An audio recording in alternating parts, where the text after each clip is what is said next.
Hello' বন্ধুসকল, আজি বহুত দিনৰ মূৰত আকৌ মাংস ৰেচিপি এটা লৈ আহিছোঁ। কেৰাহী এতিয়া গৰম হৈ গ'ল। এতিয়া মই তেল দি দিম।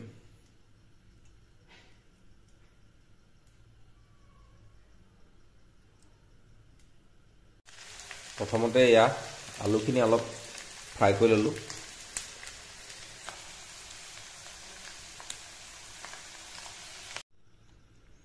আলুখিনি ধুনীয়াকৈ ফ্ৰাই হৈ গ'ল আৰু এতিয়া মই তাত দি দিম পিঁয়াজখিনি।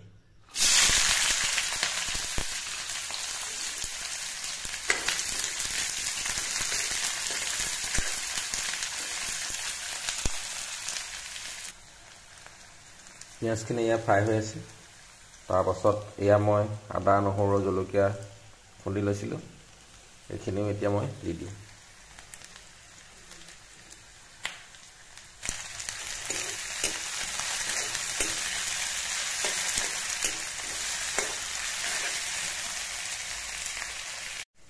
পিঁয়াজখিনি মই এতিয়া গল্ডেন ব্ৰাউন কালাৰ অহালৈকে ফ্ৰাই কৰি ল'লোঁ আৰু আদা, নহৰু কেঁচা গোন্ধটো গুচি গ'ল। এতিয়া মই এইখিনি মাংসখিনি অলৰেডি মেৰিনেট কৰি থৈছিলোঁ, নিমখ, হালধি আৰু মছলা দি পেলাই। এইখিনি এতিয়া মই দি দিম।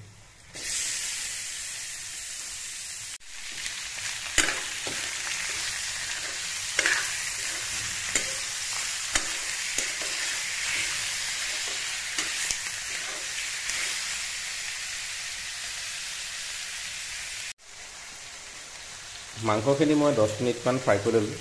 ফ্ৰাই কৰি লোৱাৰ পিছত মই এতিয়া ফ্ৰাই কৰি ৰখা যোনখিনি আলু আছিলে সেইখিনি মই দি দিম।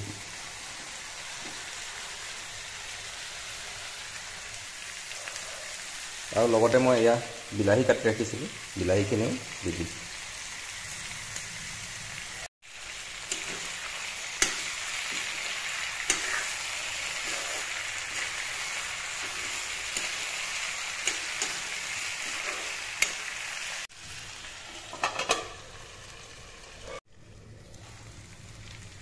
মাংসখিনি প্ৰায় সিজিছেই আৰু এতিয়া মই ইয়াত অলপমান পানী এড কৰিম।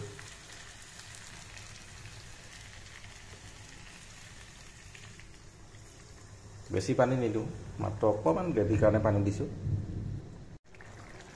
পানী দিয়া হৈ গ'ল আৰু এতিয়া এইখিনি 10 পৰা 15 মিনিট সিজিবলৈ দিম আৰু 10 মিনিট সিজিলে আমাৰ মাংস খাবৰ কাৰণে ৰেডি হৈ যাব। আৰু আমাৰ মাংস ৰেডি হৈ গ'ল। এতিয়া বৰ্তমান কালাৰটো কেনেকুৱা লাগিছে আপোনালোকে এবাৰ জনাবচোন।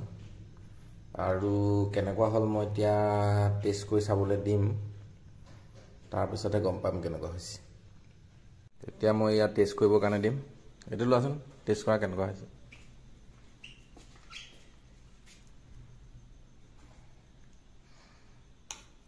গৰম হৈছে।